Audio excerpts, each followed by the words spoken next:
Today's episode of True Crime with Kendall Rae is brought to you by Sundays for Dogs, and thanks to their support and support from viewers like you, today I'm able to make a donation to the Bring Gretchen Home GoFundMe. So as you guys know, I have 10 pets. I have 4 dogs, and my biggest boy right here in the back is Oakley. He's a Great Pyrenees. Come here, buddy. And he's the sweetest man, and he absolutely loves our sponsor for today as much as we do, and that is Sundays for Dogs. He sees the bag and he's getting excited. Sundays is fresh dog food made from a short list of human-grade ingredients. It contains 90% meat, 10% vegetables, and 0% synthetic nutrients. And dog parents report noticeable health improvements in their pups, including softer fur, fresher breath, better poops, and more energy when switching to Sundays. And we have definitely experienced all of that. And not only do we love Sundays because it's easy for us, it's literally just open the bag, pour, and serve. Don't have to refrigerate it. But of course, we love it because our dogs love it. And who better to show you that than Oakley himself? Come here, Oaks. You want some Sundays? Of course you do. The reason that you don't have to refrigerate it is because of the air drying process. And every order ships right to our door, so you never have to worry about running out of dog food again. From dog owner to dog owner, I truly recommend Sundays. I think you will absolutely love it if you make this switch. And Sundays is offering a great deal to all of you. You can get 50% off your first order when you go to sundaysfordogs.com/TCKR or use the code TCKR at checkout.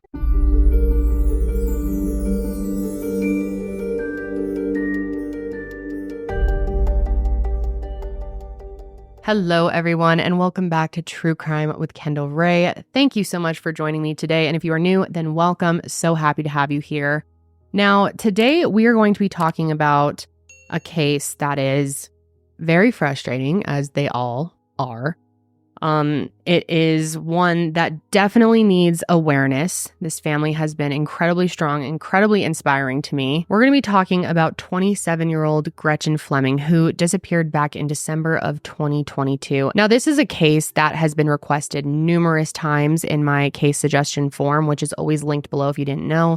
But as soon as I looked into it, I knew it was one I wanted to talk about. She vanished back in December of 2022. So it hasn't really been that long. And it's one that I think really needs to stay in people's minds so that we don't forget. And hopefully in the end, there can be justice for Gretchen Fleming and for this family.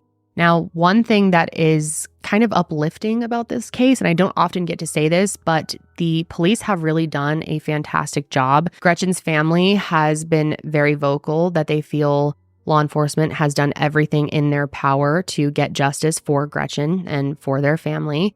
And that's really, really a breath of fresh air to hear. And I wish I could say that about every case I cover. I really do. Most of the time, that's not the case, but yeah, it's nice to hear of examples where police really are doing everything in their power to get this solved. So as always, I want to start out here by telling you more about Gretchen. So Gretchen Eve Fleming was born on December 24th, 1994, Christmas Eve, and spent her entire childhood and young adult life living in the small city of Parkersburg, West Virginia. And it was in Parkersburg that she and her little sister Emma were raised by their father, David. Their parents got divorced when Gretchen was still pretty young, and both she and Emma did not seem to have a close relationship with their biological mother. That being said, David truly stepped up as a single father and raised those girls with everything he had. And he said that raising them in Parkersburg was great for many reasons, but especially because the community was extremely close-knit and everything felt super safe. And from everything I've heard about Parkersburg, West Virginia, it really seems like there's a lot of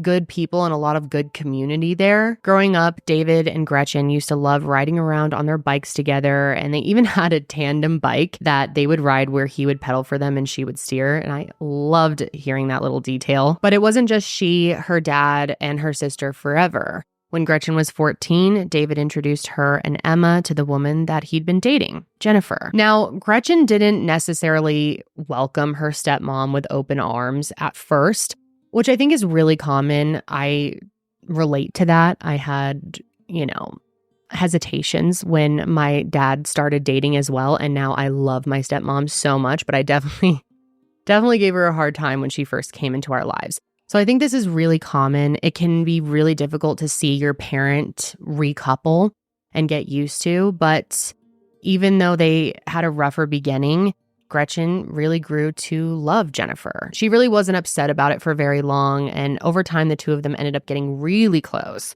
especially after Jennifer and her dad got married, and especially once the two of them had a baby together. Plus, Jennifer had 3-year-old twins from a previous relationship, so Gretchen really learned to love them as well, and they seemed to become a really seamlessly blended family. Now, as for who Gretchen was, she definitely seemed to be someone who had a good sense of herself, and that was extremely apparent through her sense of fashion. Gretchen loved thrift shopping and putting together outfits that she envisioned in her mind so that she could, really express herself outwardly.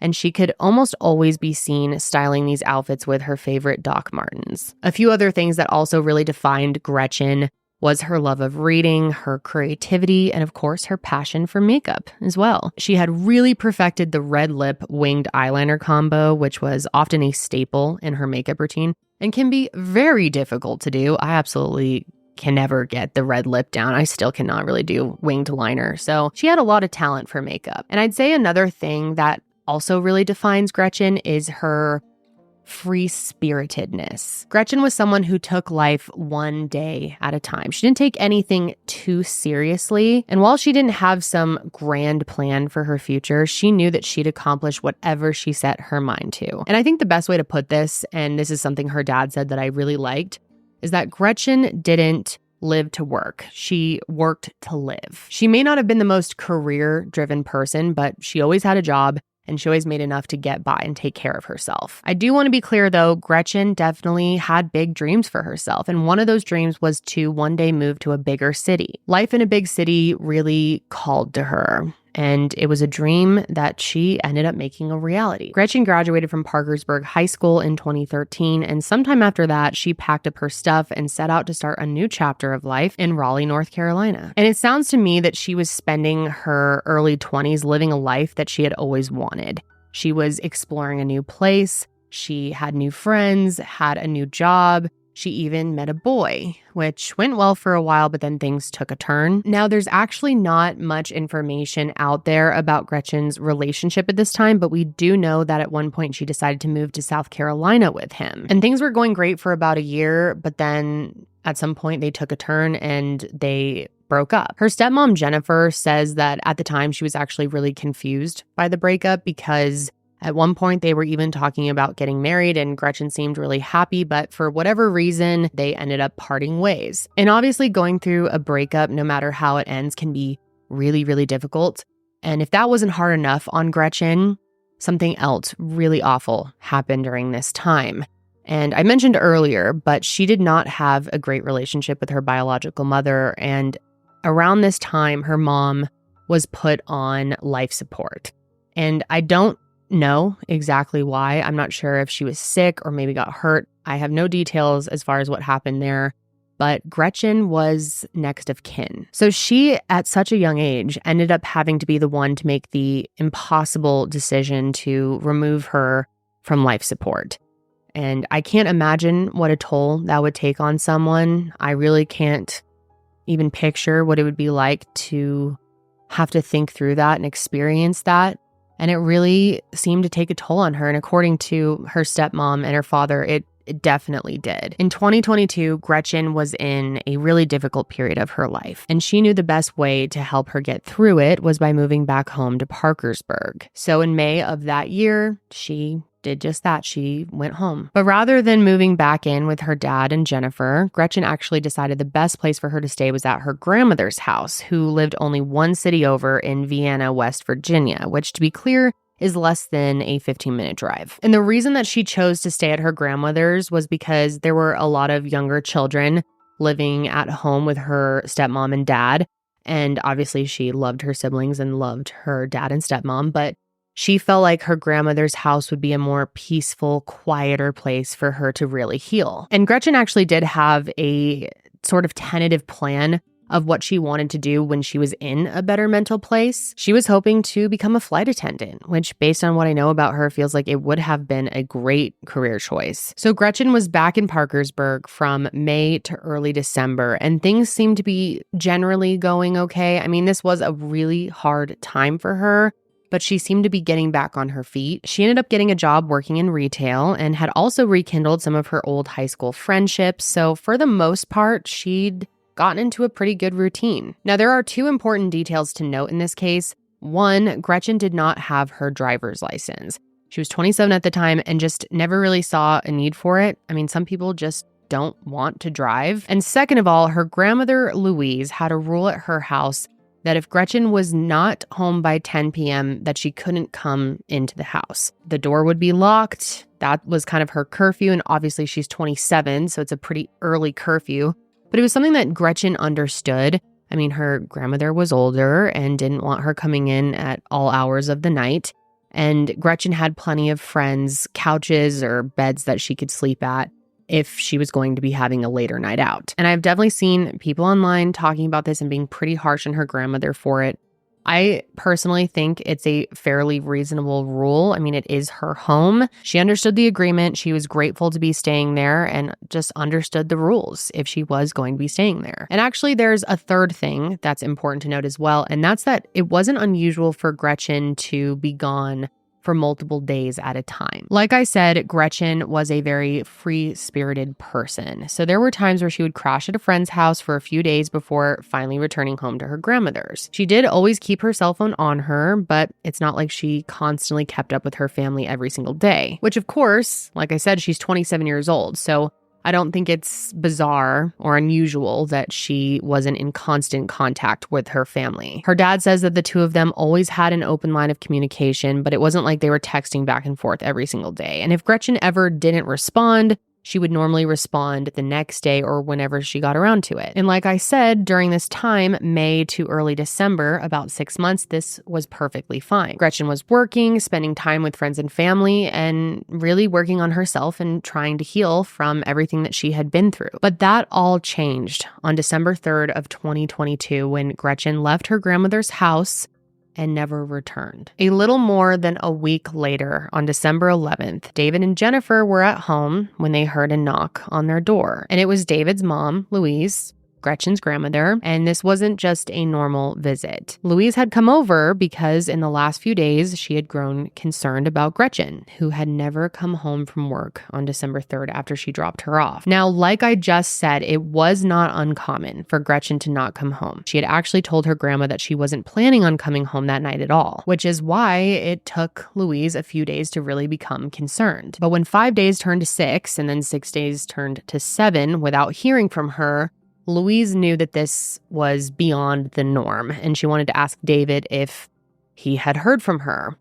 And I'm sure we all know where this is going at this point, but neither David or Jennifer had heard from Gretchen in days. So they tried texting and calling her again and again, but they were equally as unsuccessful. Her texts went unanswered and her calls went straight to voicemail, which led them to believe that her phone had likely died. And there was just, something in their guts that told them something was not right. So David and Jennifer at that point decided to get in their car and start driving around downtown Parkersburg to see if they could find her or at least find someone who knew where she was. And because they knew the names of a few of her favorite bars, they decided to go to those first, which included one bar called Front Row Bar and Grill. And they did get some answers there, but definitely not the answers they were hoping for. When David pulled up a picture of his daughter and showed the bartender and asked if she had seen her, she said yes.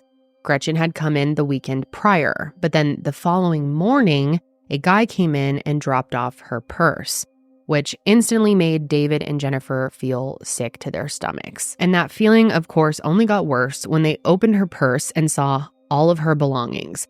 Her phone, her wallet, her ID, everything was still in there. And all that this bartender could really confirm as far as information was that they were at the bar and that she was with the guy who had dropped off her purse the night before. All that the bartender could provide in terms of information was that the guy who dropped off her purse the following morning was the same guy that she had left with the night before. And of course, this really confirmed all of Jennifer and David's worst fears. Her purse had been there for an entire week, And if Gretchen was able to go back and get it, they believe that she would have. And that's not to say that they had lost all hope at this point, but this was definitely a wake-up call that something was truly wrong. So from there, the two of them continue to drive around downtown Parkersburg. And at some point, they come across some of her friends. And unfortunately, nobody had seen or heard from her. But they mentioned that on the night of December 3rd, they remembered that she left Front Row Bar and Grill with a guy, and that he was driving the two of them to another bar called My Way Lounge. So of course, David and Jennifer then go to My Way to check it out for themselves, and as luck would have it, someone happened to be there who remembered seeing Gretchen there on the night of December 3rd. Now, My Way is a popular spot because they host karaoke nights, and on December 3rd, it just so happened to be one of those nights. And so on December 11th, when her dad and stepmom were there, the DJ who hosted the karaoke remembered seeing Gretchen. And not just that, but the DJ also was able to provide the name of the guy that she was with that night, a guy named John. Now, neither David or Jennifer had ever heard of a friend of hers named John. So at that point, they decided to go home and plug in Gretchen's phone and see if they could get any information that way. And while they were super lucky that her phone wasn't passcode protected, they also weren't able to figure out any more information about where Gretchen could be. All they could confirm by doing this was that December 3rd was the last night she made contact with anyone. And after that, it was radio silence. And so the following morning, David and Jennifer woke up early and went to the police station to report Gretchen missing. And I can already see the comments now. I know people are going to be super judgmental that her family didn't act sooner. And of course, I'm sure that they regret not acting sooner. But pointing that out does not help the situation at all. And keep in mind, she was 27. It was common for her to go days without communicating with her family. And even if that's not common for you and your family, we're talking about Gretchen and her family here. And, you know, people are going to leave these comments no matter what. There's nothing I can do to prevent it other than trying to delete and block the ones that are hurtful to the family, because a lot of families end up watching the content that I put out. And it breaks my heart when they see people judging them and being mean because, yeah, it's so unhelpful. It does nothing to help the case at this point. But at the end of the day, I know that the majority of you are much louder in a positive way, so I hope that those comments are just overshadowed. Also, it's important to note that her father had just started a new job right around this time and didn't even realize that Gretchen hadn't texted him back. And it was so normal for her not to text him back that he just didn't think anything of it. But from the day he figured out that she was missing, he has done everything in his power to try and bring her home. But yeah, I just like to remind people that when we're talking about these cases, we're talking about real families with real pain, and they can very well read what you say. So just think before you type. You know, it's not that hard. Anyways, though, let's get into the investigation, which kicked off right away. Like I said, Gretchen was reported missing on December 12th to the Parkersburg Police Department, and the chief of police knew that this would require all hands on deck. While Gretchen was, of course, an adult with the ability to leave if she wanted, in this case, the chief actually recognized what David recognized, which was that she would never have left without her phone, wallet, and ID. That detail alone was enough to suggest that foul play could have occurred, so he didn't hesitate to start investigating her disappearance with the full force of his department. That day, a detective named Detective Zimmerman, who I'm going to be talking about a lot, called around to local hospitals and jails just to make sure that she wasn't there, but ultimately there was no sign of her. So at that point, they turned to the community. They end up posting a photo of Gretchen to their social media and asked if anyone knew any information about Gretchen, where she could possibly be, or if you had seen her that night to please come forward. And within just 24 hours, there was 1,000 shares on this post, which I think for a small city really speaks volumes. People who knew Gretchen and people who didn't know Gretchen were deeply impacted by her disappearance. And as you're going to hear me explain, they really banded together to show their support for this family. Now, there actually was one person in particular who was hit very hard by seeing this post on social media, and that was John. Yes, the same John I mentioned earlier, who as of right now in the case was the last person known to be with Gretchen. As soon as he saw the police department's post, he reached out to law enforcement right away, and he was 100% transparent with them. He explained that he had been with Gretchen on the night of December 3rd and confirmed that they were at Front Row Bar and Grill and that he drove her to My Way Lounge. And I'm sure you're wondering about the purse, and he also had an explanation for that. According to John, Gretchen left her purse in his car when they got to My Way Lounge. And then once they got into My Way Lounge, they actually went separate ways. According to him, he sat on one side of the bar, she sat on the other. And then when the night came to an end, he went to look for her because he had promised her a ride home. And her purse was still in his car, but he couldn't find her. So at that point, he says that he started driving around downtown Parkersburg looking for her. And he wasn't able to find her. So at that point, he ends up going back to My Way Lounge to see if maybe she went back looking for him. But she still wasn't there, so he just figured that she had gotten a ride home with someone else. But the problem was he still had her phone and her purse in his car. So he ends up explaining to detectives that the following morning, he dropped it off at Front Row Bar and Grill because he knew that she was there a lot and that maybe she would go there looking for it. Now, if you're wondering why he didn't just take the purse to her house, I don't believe he actually knew where she lived.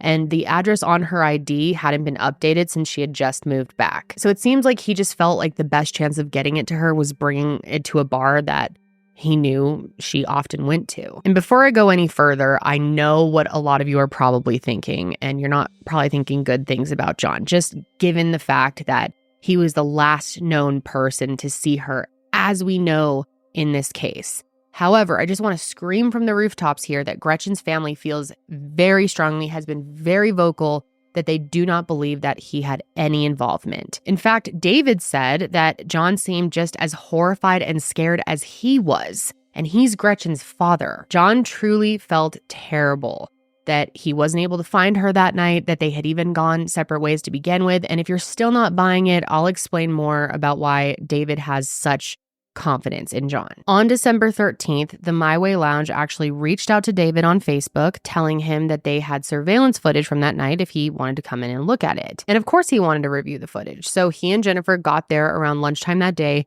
and started reviewing the footage. And when they did, they realized that everything John had told them was true. The two of them had shown up together, and then they sat on opposite sides of the bar. But here's what was interesting. When Gretchen left that night, she did leave without him, but she wasn't alone. At some point in the night, Gretchen can be seen on the footage sitting up at the bar when a man approaches her, and this man appeared to be from the gambling room, and they began talking, and eventually he buys her a drink. Shortly after this, they go back to the gambling room together. David says that based on the footage, he believes that his daughter and this man were in that room for anywhere from 30 to 45 minutes, and after they came back into the view of the camera, they left. The man is seen walking out first, and Gretchen is directly behind him. Unfortunately, I can't play you this footage because it is part of an active investigation, and they don't want to release it and possibly compromise the case, which I completely understand. But both her family and law enforcement confirmed that this is exactly what went down. And what they also noticed was that this was a case of terrible timing. At the same time that Gretchen and this man had emerged from the gambling room and were leaving the bar, John just happened to step into the bathroom. And that's why he didn't see Gretchen leave. And this is why he was so confused when he was walking around at the end of the night and couldn't find her, and even went the extra step to go out and look for her downtown. And of course, all of this footage was released to detectives the same day, which brings up the question, who is this mystery man? Because now we know the last person seen with her was not John, it was this guy in the footage. And luckily, we actually do know who this guy is, because a bartender from My Way was thankfully able to identify him as Preston Pierce. But this wasn't anyone that the Flemings knew, and it wasn't anyone that any of her friends seemed to know either. And thankfully, detectives were able to speak with Preston right away. And I mean right away. They talked to him on the 13th, which, keep in mind, was only a day after she was reported missing. So when I say they were working fast, I mean they were working fast. And this guy, Preston, did not give off innocent vibes. When he was questioned, Preston shared that he did meet with Gretchen that night and that he did leave with her. But according to his story, he dropped her off in downtown Parkersburg, and that was it. Now, because this is an active investigation, the Parkersburg Police Department has not been able to disclose the location he said he dropped her off, but they've definitely done their due diligence searching that area. They have combed through as much security footage as they could get their hands on, and by the 14th, they believed they had enough footage to reconstruct his movements. And ultimately, none of this footage ever showed Preston dropping Gretchen off anywhere. It shows him leaving the bar and then going directly home. However, I do have to note that it's not impossible that he did drop her off somewhere, because they weren't able to put together enough security footage to have eyes on him the entire time. So yeah, it's possible he dropped her off, but I'll let you guys decide what you think about that. And before you decide, I guess I should tell you what we do know about Preston Pierce. Almost as soon as David and Jennifer heard the name Preston Pierce, they of course wanted to do their own research into who this man was. And what they saw was heartbreaking, not just for them and for Gretchen, but for all of the other women who he has harassed and stalked. Now, Preston's sketchy past goes back pretty far, starting with the fact that his name is not Preston Pierce. It's actually Daryl Lott. Now, the exact time frame for when he changed his name is unclear, but it has been said that he changed it after he was fired from multiple police stations after inappropriate behavior towards women. And that's right, this dude was a cop. And while we don't have specifics on what exactly happened back then, there have been numerous women who have come forward accusing him of doing some very inappropriate things. It turns out that since working in law enforcement and changing his name, Preston got a job as a food delivery person. And this is very scary, but he would use this job as an opportunity to meet and eventually stalk women, because he would end up getting their addresses and their phone numbers. And as soon as he would drop off their orders, he would text them. Here's an example of one of these situations. This is from a woman who had firsthand experience with him. Before COVID hit in 2020, he was my DoorDash driver one night when I ordered food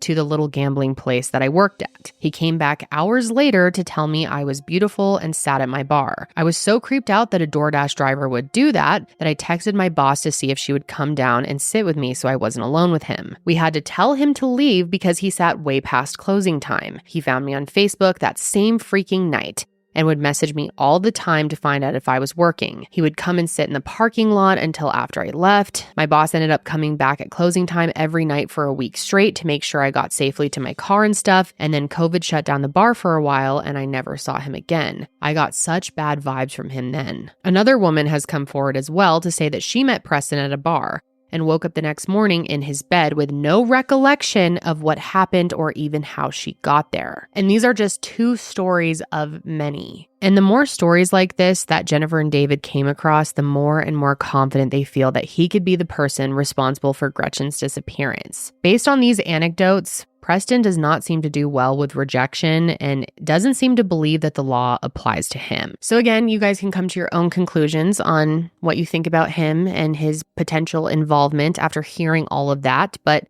yeah, her family is very steadfast in what they believe. But anyways, though, let's get back to the timeline because things were still moving quickly. On December 15th, only 3 days after she was reported missing, detectives had secured not one, but 3 search warrants related to Preston Pierce. One for his home, one for his car, and one for a storage unit that he rented. And if anything was found during those searches, we as the public haven't been made aware of it. But I do want to be clear that that doesn't mean that nothing was found. In fact, we know something was found because there was some sort of evidence that was sent to the state forensic lab and they did testing. However, we don't know what the test results showed. Again, this is an active investigation, so law enforcement is keeping a lot of information behind closed doors to protect the sanctity of this investigation, which I totally understand, and I'm sure they have a lot more than what we know. And in fact, Preston's name was not even released by investigators. His name actually got leaked in an article after the search warrants were executed, and that's how people found out that it was him. And I also want to point out that the Flemings are completely fine with this information being kept behind closed doors. They have repeatedly shown their support publicly for how the investigation is being handled and for law enforcement, which, like I said in the beginning of this episode, is really a breath of fresh air to hear. They wholeheartedly believe that investigators are doing everything to get this case solved. And I believe the same. Detective Zimmerman once said this: "He can hide, he can run, but eventually we're going to get him." Personally, I really believe that he means those words, and so does her family. And the investigative efforts don't stop there. So that brings us to January of 2023. And at that point, it was announced that police were searching for a person of interest vehicle. And as we know now, that was the vehicle of Preston Pierce, which is a black Nissan Rogue. And around this time, investigators also shared that the person of interest was no longer communicating with them. So if you're not feeling totally sketched out by him at this point, maybe that will push you a little further over the edge. But just a few days later, this family went through something so terrible when a false piece of information was released by the media. And this is something that happens far too often. It always pisses me off so much.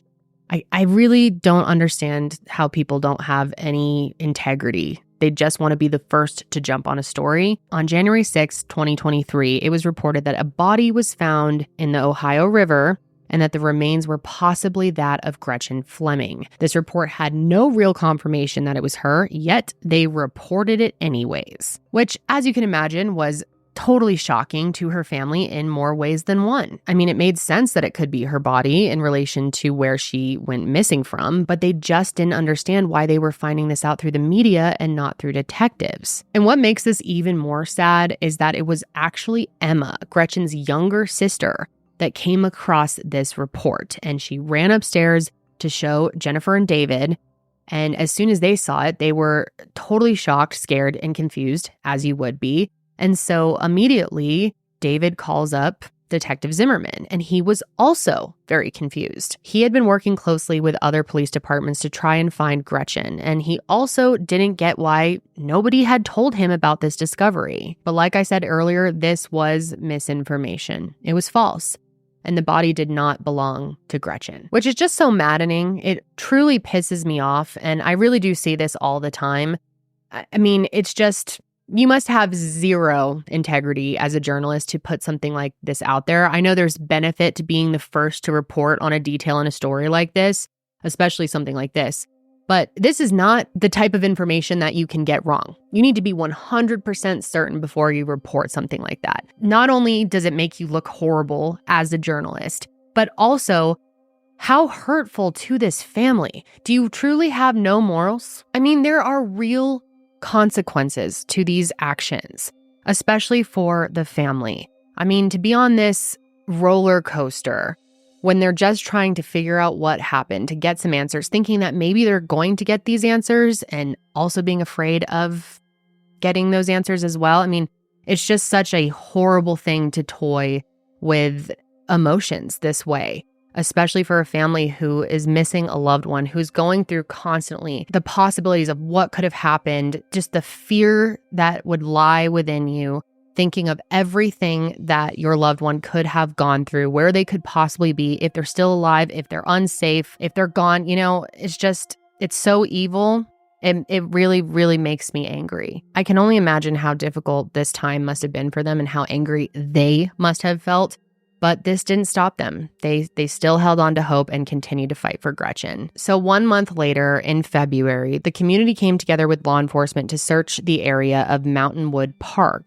More than 500 people gathered, and they covered a ton of ground, but unfortunately, it doesn't appear as though anything related to Gretchen's disappearance was found that day. And then another big search was done in a well in the Ravenswood area after Detective Zimmerman got a tip that her remains could have been left there. They first tried to snake a camera down inside to see if they could see anything, and when they couldn't, they called in outside help to have it drained. But despite their efforts over the course of a week, nothing ended up being found in the well. Additional wooded areas and riverbanks were also searched, but yeah, unfortunately, nothing was found. And one thing that I found to be really interesting is that this community actually decided to hold off on organizing any of their own searches because they were concerned that maybe they would come across something and potentially accidentally tamper with evidence, which I thought was really smart.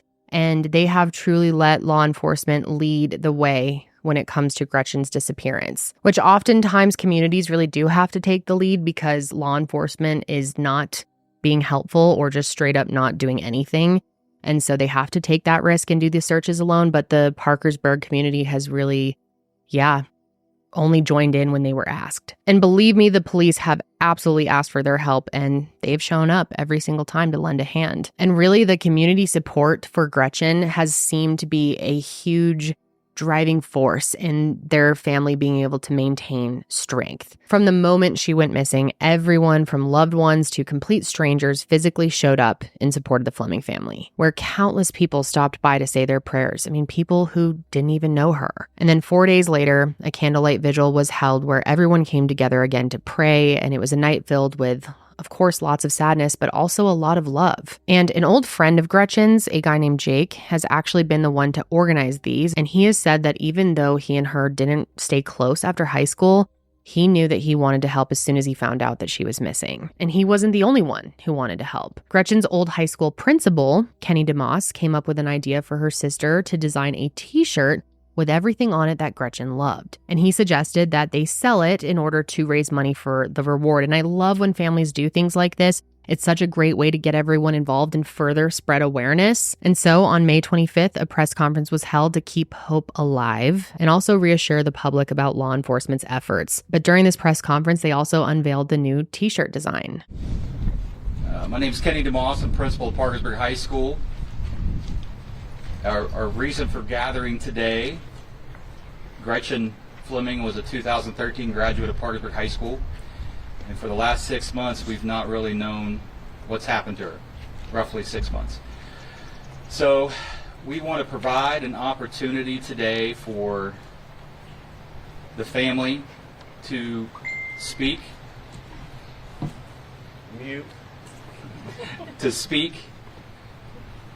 for any reason possible, any way possible that we can find out more information about Gretchen. Good evening. I'm Louise Fleming, one of Gretchen's grandmothers. I want to thank all of you for coming out today, and I want to thank you for all the prayers, all the thoughts, everything you've done to try to make this easier on us. I also want to say at this time that we could not be prouder than we are of the Parkersburg Police Department. Our chief and Detective Zimmerman couldn't do any more than they're doing. And I know some people get flustered, they get on Facebook, and they start this, why don't you do this, why don't you do that? You've only got 24 hours in a day, and they're working around the clock, believe me. So please, if you can't do anything else for us, please keep your negative thoughts about our police department and what the family's doing to try to find Gretchen to yourself. Everyone's invited, entitled to their opinion, but there's some circumstances that you should not be blasting people. And you have no clue what these places are going through and what they're doing. On the shirt that Emma designed, which I think is so beautiful, she incorporated books for Gretchen's love of reading, Doc Martens because they were Gretchen's favorite shoes, music because Gretchen loved music, and flowers for Gretchen's love of nature and beauty. And Emma was unable to attend the press conference, but Grandma Louise was able to read a letter that she had written, and I want you guys to take a listen. About 2 weeks ago, Kenny DeMoss, our principal at PHS, approached me with a wonderful idea to design a t-shirt that represented Gretchen to help bring Gretchen home. The idea behind the shirt was to capture Gretchen as she truly is to those of us who know her so well. So my sister, Gretchen E. Fleming, has a fabulous voice. And you can see a microphone and little pieces of music because she wrote songs and she sang songs and she loved to sing. My sister wants to see the world and all its wonders. If you ever saw my sister around, you would always see her with a book in hand, and she would be, without a doubt, wearing her Doc Martens. The only thing I failed to capture within this shirt was a cup of coffee. So my idea was to take these things and put them all together. Books with Doc Martens standing on top with a representation of life coming out of them, which are the flowers in the top. Because that's what Gretchen brought when she entered a room. She brought life. She brought passion. She brought joy. And she always knew how to make you smile. too many right now, Gretchen is just a face or a picture that you see on the internet or on a poster. But to many others, she's a friend, she's a daughter, she's a granddaughter, she's a niece, she's a cousin. To me, she's my sister, my best friend, my inspiration. So when you think about Gretchen, I ask that you think about her in this way, as a real human, with friends and family and unfinished goals and aspirations. She is so many things that cannot be captured in a simple t-shirt design. But if you feel so inclined, I ask that you purchase this shirt to show your support. And I beg, if you know something that could be the least bit helpful, even the smallest thing, please, please call Detective Zimmerman at 304-424-1072. Thank you, Emma Fleming. And I'm sure you guys are wondering if you can buy this shirt. I'm not sure if they are still selling it. I couldn't find anywhere to buy it online, but there are ways that you can still financially support this family, which I will get to here in a bit. And of course, David also spoke that day, and it was an incredibly emotional speech. It's tough to listen to, but very important, especially when he's speaking about the fact that the community had come together to help raise the reward to a whopping $100,000, which for a small community is just amazing. Hello, my name is David Fleming. Gretchen is my daughter. As many as you know, Gretchen has been missing for 6 months now, and we will not stop looking and searching for her until she isn't found. And a lot of you are helping with that, and I appreciate that. I'd like to thank Mr. DeMoss for arranging this platform, for keeping her name out there. She was a graduate of PHS. She is a gentle, kind soul, and who had never hurt anyone.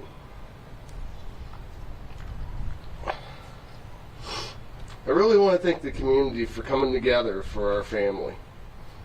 The passion, donations, just being there for us. Thank you. This community has been amazing. I really want to thank Parkersburg Police Department, Chief Board, Detective Zimmerman, who all have been working around the clock with this investigation. This is an active investigation, and they won't quit until the answers are found to what happened to Gretchen. In conclusion, I'd like to announce, due to the overwhelming kindness of local business owners here in this community, they would like to donate another $35,000 towards the reward. That's going to be raising the award to $100,000 for anybody that has any information, knows something, a snidbit, heard something. Please come forward. We want answers. We will never stop. Gretchen, I love you. We will find you, I promise. We will seek justice against anybody involved in her disappearance to the fullest extent of the law. And in the months that have passed since then, the Fleming family has continued to show their support for the Parkersburg Police Department and their investigation, who have promised that they will not rest until they get justice for Gretchen or get answers for this family. And in June of 2023, they announced that their investigation had not slowed down in the slightest. And I thought this next detail was really, really special and not something I hear very often. But on the 1-year anniversary of her disappearance, Police Chief Matt Board shared that he keeps a candle in his office from Gretchen's vigil as a tangible symbol of this case, which he said isn't even close to cold. He also said, "There's not a day that goes by that she and her family are not on my mind and the minds of the men and women of the Parkersburg Police Department. Detective Zimmerman comes in every day, and that's still his priority." Also, multiple agencies are now examining evidence, and as of today, Preston Pierce still remains a person of interest. And I really, really wish I had more updates for you guys since then, but it has been quite a while since there have been any updates made publicly. However, I do strongly feel that the momentum in this case is still going, and I think we're going to possibly see justice and at least get answers one day. David has described all of this as a living nightmare. And really, how else can you describe going through something like this? And their family are just trying to take things day by day and keep the hope alive. He says that the holidays are particularly difficult, of course, because Gretchen's birthday was Christmas Eve, and I hope that they don't have to go another holiday without answers. Gretchen seemed like such a lovely person. I loved hearing about her free-spirited energy. I really loved what her dad said about her working to live, not living to work. I think that is actually a really good quality to have, and many of us could learn from that. It seems like Gretchen brought nothing into this world but good energy and a beautiful smile. And I just really, really hope that it's not much longer until this poor family can get answers and get justice. So today, in her honor, I of course want to make a donation to her family's GoFundMe. It was set up by them.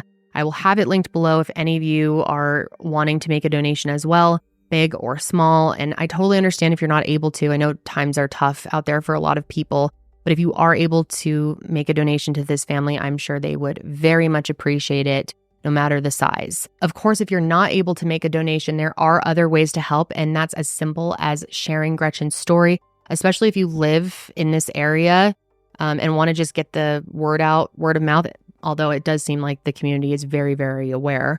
But if you're not in the area and you want to share this video or really any post, maybe her missing persons flyer or someone else's coverage on Gretchen's story, just get the word out there, spread the awareness.